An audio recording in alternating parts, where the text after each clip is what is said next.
हिंदी नाट्यशाला में आप सभी का पुनः स्वागत है। आशा करती हूँ आपकी तैयारी बहुत ही अच्छी चल रही होगी और आपके कुछ कॉमन प्रश्नों के जवाब देने के लिए मैं पुनः उपस्थित हूँ। आरपीएससी वाले विद्यार्थी हों या यूपी टीजीटी पीजीटी वाले विद्यार्थी हों या नेट वाले विद्यार्थी हों, कुछ कॉमन समस्याएं आप लोगों की हैं जो बार बार कमेंट्स के माध्यम से आप मुझे पूछते रहते हैं। तो बस एक ये छोटा सा वीडियो आपके उन्हीं प्रश्नों का उत्तर देने के लिए, जिसमें सबसे ये तरीका ये है कि मैम परीक्षा की तैयारी कैसे करें, परीक्षा की तैयारी कैसे करें, कुछ ऐसा जुगाड़ बताइए कि इस बार तो हमारा बेड़ा पार ही हो जाए, बिल्कुल पास कर ले। तो कुछ चीज़ें हैं जो मुझे अपने अनुभव से आई हैं, मैं आपके साथ शेयर करती हूँ। देखिए, सबसे पहले वीडियो का प्रारंभ करते हैं एक छोटी सी कहानी के साथ, क्योंकि आपके जो कमेंट्स हैं इससे मुझे पता चलता है कि आप किताबें बहुत सारी पढ़ रहे हैं। कभी कहते हो मैम बच्चन सिंह का इतिहास पढ़ा दीजिए, कभी कुछ, और मैं जितनी किताबें करवाती जाती हूँ, शुक्ल, वस्तुनिष्ठ इतिहास, सरल इतिहास, आपके उपन्यास, नाटक, और आप डेली कमेंट करते रहते हैं कि मैम ये वाली भी करवा दीजिए। रितिका जी पीछे पड़ी हुई है, रामस्वरूप चतुर्वेदी करनी है, दूसरे मैडम बच्चन सिंह का दूसरा इतिहास करना है। ठहरो, सब्र करो थोड़ा सा। अब देखिए, एक छोटी सी कहानी मैं आपको सुनाती हूँ, फिर आगे बढ़ेंगे। पात्रों के नाम आप अपने अनुसार रख लीजिए। एक राजा होता है, बहुत शक्तिशाली राजा होता है, उससे अपने आप पर बड़ा कॉन्फिडेंस होता है कि मेरे पास तो बहुत विशाल सेना है, और जाके वो दूसरे राज्य पर आक्रमण कर देता है। दूसरे राज्य पे आक्रमण कर देता है, बार आक्रमण करता है, लेकिन वो सफल नहीं हो पाता। अब राजा को समझ में नहीं आता कि इतनी विशाल सेना मेरे पास, इतने बड़े राज्य का मैं राजा, और फिर भी जाके मैं क्यों नहीं जीत सकता। एक बार बेचारा बड़ा दुखी होकर जंगल की तरफ निकल जाता है, ये कह लीजिए युद्ध में दिशा भटक जाता है। तो एक बूढ़ी माँ अपने बच्चे को खाना खिला रही होती है, उसका बच्चा जोर से रो रहा होता है।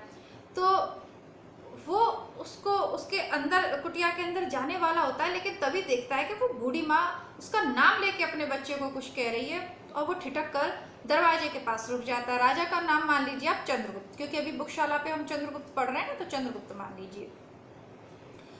तो वो बूढ़ी माँ कहती है, वो रोता है कि मेरा हाथ जल गया, मैं कैसे खाऊं, इतनी स्वादिष्ट खिचड़ी मेरे सामने रखी हुई है, और तुम हो कि बार रोके जा रही हो कि अभी गरम है, और खाने नहीं देती हो, और इतनी गरम इसको बना दिया कि मेरा हाथ जल जाता है। तो बूढ़ी माँ कहती है कि एक तो वो मूर्ख, हमारा राजा मूर्ख है, और ऊपर से तुम बड़े मूर्ख हो, कैसे खा पाओगे। तो क्या मैं खिचड़ी नहीं खाऊं, तो क्या मैं भूखा रहूं। तो वो कहती है कि ठीक है खिचड़ी खाओ, लेकिन उसका तरीका ये है कि साइड में से पहले जो ठंडी है उसे खाओ, फिर जाके बीच में खाना शुरू करना। तुम इतने मूर्ख हो कि जाके पहले बीच में ही हाथ डाल रहे हो खिचड़ी के, तो हाथ तो जलेगा ना, पहले किनारे से खाते जाओ धीरे। तो वो राजा अंदर आता है और वो बोलता है, पूछता है उससे, विनय करता है।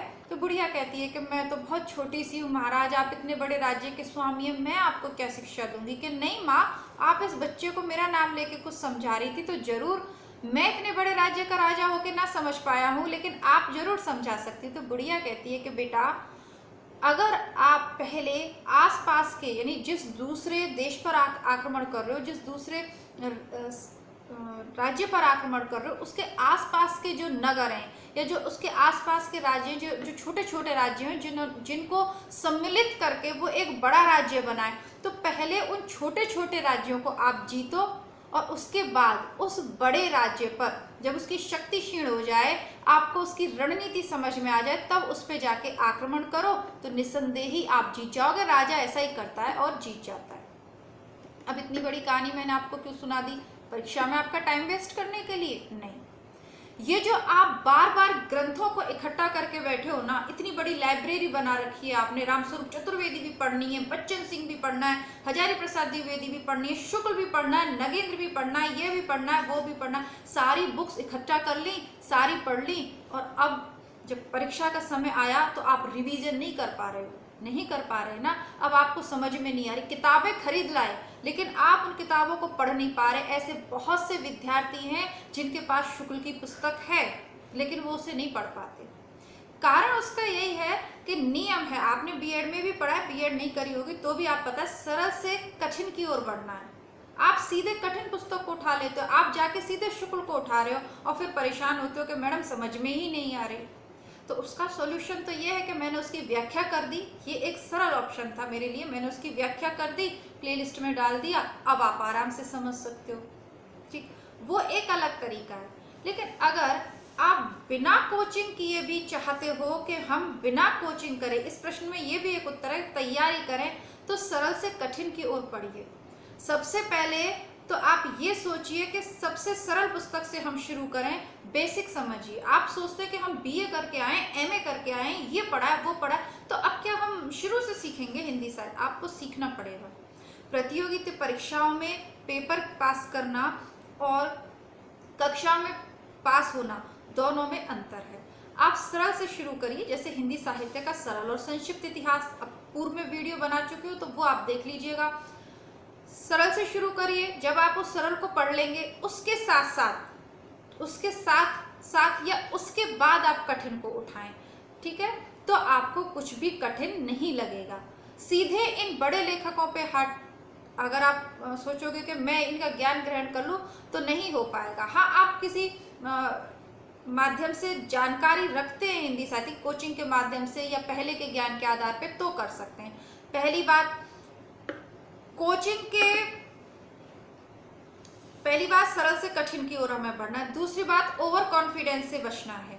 आपने देखा होगा कि कुछ विद्यार्थी ऐसे होते हैं जो 7-7, 8-8 घंटे पढ़ाई करते हैं, वो उत्तीर्ण नहीं हो पाते, और मात्र 2 से 3 घंटा पढ़ाई करने वाला विद्यार्थी उत्तीर्ण हो जाता है। कारण क्योंकि वो ओवर कॉन्फिडेंस में आ जाते हैं कि हम तो 7-8 घंटे पढ़े हुए हैं, हमने सिलेबस पूरा करके डाल दिया, बड़े बड़े लेखक हम पढ़ के आए हैं और हम परीक्षा पास कर लेंगे। लेकिन ऐसा नहीं होता, वो सरल चीज़ों को इग्नोर कर देते हैं। कठिन प्रश्नों के उत्तर उन्हें आते हैं, लेकिन सरल चीज़ों को वो इग्नोर कर देते हैं। उन्हें लगता है कि हम इतना पढ़कर आए हैं तो वो इससे ज़्यादा क्या पूछेगा। लेकिन कई बार ऐसा होता है कि परीक्षा के पैटर्न में हर बार कुछ थोड़े बहुत बदलाव कर दिए जाते हैं। लास्ट जो टीजीटी का पेपर हुआ, यूपी टीजीटी का पेपर, वो पेपर अपने पैटर्न से बिल्कुल हटकर आया था। तो उस ओवर कॉन्फिडेंस से बचें आप। पढ़ कितना भी लें, सबसे नंबर तीसरा पॉइंट, आपका रिवीजन बहुत ज़रूरी है। इसीलिए मैं आपसे बार बार कह रही हूँ कि बहुत सारी पुस्तकों का संकलन न करें। आप एक पुस्तक लें और उसे कई बार पढ़ें, बजाय इसके कि कई पुस्तकें इकट्ठी करके उसे एक बार पढ़ के पेपर देने जाएं इस कॉन्फिडेंस में कि मैं इतने बड़े राइटर की बुक पढ़कर आया हूँ, उससे ज़्यादा तो उसकी क्या क्षमता है जो पूछ लेगा। उसकी क्षमता का तो आप अनुमान नहीं लगा सकते। इसीलिए आप एक पुस्तक का चुनाव करिए और उस पुस्तक को कई बार पढ़िए। एक पुस्तक का मेरा मतलब है एक टॉपिक के लिए, जैसे हिंदी साहित्य का इतिहास है, और नोट्स बनाइए आप, ठीक है?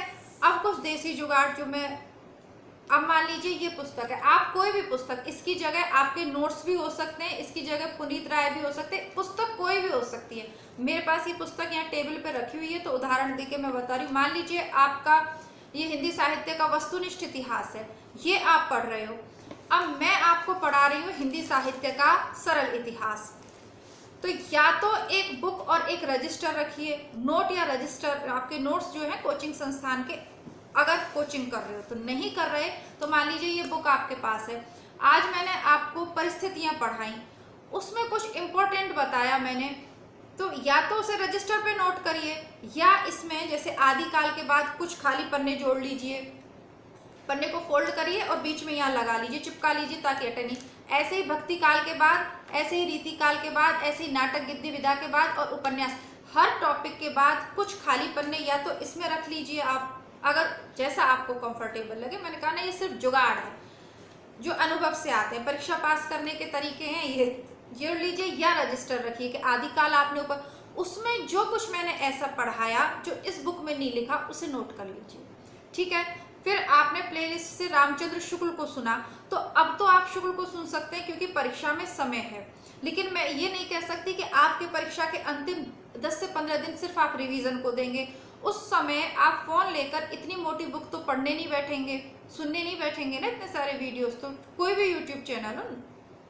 दूसरा, न आप शुक्ल की बुक कोरिन को पढ़ेंगे, तो तो साथ के साथ उसमें लिखते चलिए, जो भी मैं इंपॉर्टेंट बता रही हूँ वो आप वहाँ पे या आप स्वयं पढ़ें, जो मुख्य लगे उसको आपने उस रजिस्टर पे लिख लिया। तो आपके पास सिर्फ दो चीजें होनी चाहिए, एक तो ये बुक, इस बुक से मतलब कोई भी बुक, और एक आपके वो नोट्स या रजिस्टर जो भी है, ठीक। तो अब जब आप परीक्षा का रिवीजन करें तो साथ के साथ जब आप विस्तृत तैयारी कर रहे हैं तो साथ के साथ कुछ ऐसा लेके चलिए, आप साथ में कुछ ऐसी तैयारी करके चलिए जिसे आप परीक्षा से पूर्व दोहरा पाए। मोटी किताबें पढ़ने के लिए मैं मना नहीं कर रही हूँ, लेकिन मैं आपको ये कहना चाह रही हूँ कि आपको अपने रिवीजन का मैटर शॉर्ट आउट करके रखना पड़ेगा, छांट कर रखना पड़ेगा।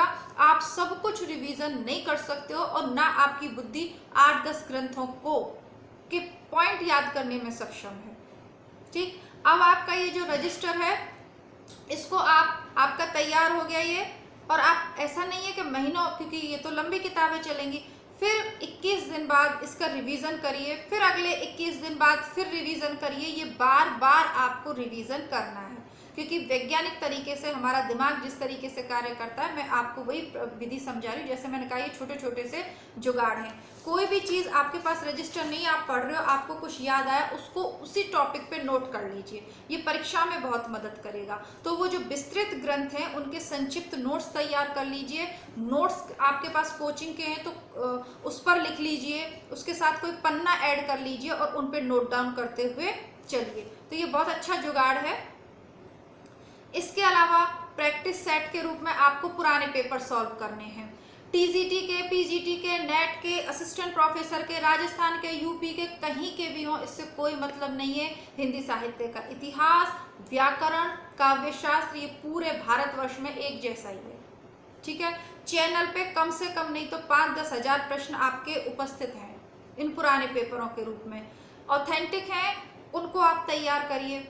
कितना पूछेगा, कहाँ जाएगा पूछने, जब हम इतनी बेहतर तैयारी के साथ, एक रणनीति तो होनी चाहिए ना हमारे पास कि अंतिम रणनीति क्या होगी। अब हम पढ़े जा रहे हैं, नोट्स ही हमने इतने सारे बना लिए, इतना मोटा नोट्स का बंडल बना लिया। अब उस नोट्स के बंडल को एक रूप में किताब तैयार हो गई, पहले से ही 2-3 किताबें, फिर वो नोट्स का बंडल पूरा नहीं हो पाएगा, क्योंकि रिवीजन जरूरी है। जो पढ़ा है उसे याद रखना बहुत जरूरी है, फिर समस्या आ जाएगी। तो फिर क्या करना है, कम किताबें इकट्ठे करनी, मैटर को शॉर्ट करने का कोशिश करिए, ठीक है। तो ये आपके हो गए। दूसरा, अफवाहों से और नकारात्मकता से आपको बचता जाना, ये भी एक पॉइंट मैंने ऐसे ही लिख लिया। देखिए मैंने कि ऐसे ही अभी आपको लिए आपका कमेंट्स पढ़े तो मुझे लगा कि इसका भी मैं जवाब दे दूं। इस तरीके की जो अफवाहें आती रहती हैं सोशल मीडिया के माध्यम से, बहुत तरीके की अफवाहें आती रहती हैं, तो उनसे आप बचो। दूसरा, ये आप तय करके चलें, जैसे आपने एक से ज़्यादा परीक्षाओं के फॉर्म भर रखे हैं तो अपनी प्राथमिकता तय करें। आप उन परीक्षाओं का सिलेबस देखें, आपको ये लग रहा है कि इसको मैं कर सकता हूँ, इस विषय पर मेरी बेहतर पकड़ है, तो उसको मूल में रखें। अन्य की थोड़ी तैयारी कम भी करेंगे तो चलेंगे, लेकिन एक लक्ष्य सेट कर लें आप अपना कि मुझे इस परीक्षा को तो 100% पास करना है, ठीक है। बाकी अगर इसकी तैयारी भी साथ में हो रही है तो ठीक है, लेकिन एक लक्ष्य आपको तय करना पड़ेगा। अब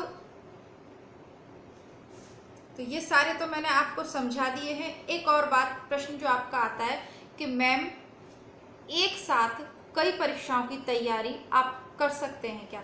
देखिए, इसके लिए मेरा जवाब ये होगा कि आप उन सब की जिनकी तैयारी करना चाहते हैं उनका सिलेबस चेक करिए, उसमें कॉमन टॉपिक अगर ज़्यादा हैं तब तो आप फॉर्म भरिए। लेकिन आप रीट के फॉर्म के साथ सोच रहे हो, रीट या टेट मान लीजिए, सुपर टेट मान लीजिए, उसके साथ आप सोच रहे हो कि नेट का पेपर क्वालिफाई कर लेंगे, तो ये बिल्कुल गलत है। Second grade, first grade, TGT, PGT की तैयारी साथ में हो सकती है। नेट हर 6 महीने में आयोजित होता है, तो उसके लिए आप थोड़ा रुक सकते हैं। अभी अपना टारगेट टीजीटी पीजीटी सेट कर लीजिए। जब आप टीजीटी पीजीटी कर लेंगे तो फिर हर 6 महीने में नेट होता है, तो नेट की तैयारी को आप थोड़ी देर के लिए होल्ड पे रख सकते हैं यदि टीजीटी पीजीटी की परीक्षाएं आपकी आयोजित होने वाली हैं तो, ठीक है। तो इतना करिए। बाकी अन्य जो आपके प्रश्न आएंगे उनका उत्तर अगली वीडियो के माध्यम से देने का हम प्रयास करेंगे। और हाँ, आपने पूछा कि कोचिंग के बिना भी पास कर सकते हैं क्या? हाँ, कोचिंग वाले आपको किताबों से ही मैटर लाके पढ़ाते हैं, और एक होता है उनका अनुभव, और जो ज्ञान वो अर्जित करते हैं वो किताबों से। तो किताबें, बेहतर किताबें, आप सबको जानकारी है, आप सब पढ़ सकते हैं। उसमें ऐसा नहीं है कि कोचिंग के बिना आप नहीं पास कर सकते। हाँ, लेकिन कोचिंग के बिना पास करना है तो उसकी एक रणनीति होगी, जो मैंने आपको इन पिछले दोनों वीडियोस के माध्यम से समझाने का प्रयास किया है कि आप धीरे धीरे पुस्तकों को पढ़ें। धीरे धीरे से मेरा तात्पर्य है सरल से कठिन की ओर बढ़ें, किस प्रकार नोट्स तैयार करें। और आजकल नोट्स मिलना कोई बड़ी बात नहीं है, अगर आपका विश्वास है तो। उसके बजाय प्रामाणिक पुस्तकों पर अगर ध्यान केंद्रित करेंगे तो ज़्यादा सही रहेगा आपके लिए। तो फिर आपको कोचिंग की कोई ऐसी आवश्यकता नहीं है। और फ़ोन आजकल ऐसा माध्यम है, मुझे नहीं लगता कि किसी भी पेपर में या कोचिंग वाला कुछ और पढ़ा देंगे। उन्हीं पुराने पेपर से वो प्रैक्टिस सेट बनाकर बेचते हैं, और इन्हीं किताबों में से प्रैक्टिस सेट्स बनाते हैं। तो ये आपकी श्रद्धा पर डिपेंड करता है। तो मिलती हूँ अगले वीडियो के साथ, तब तक के लिए नमस्कार, धन्यवाद, जय हिंद।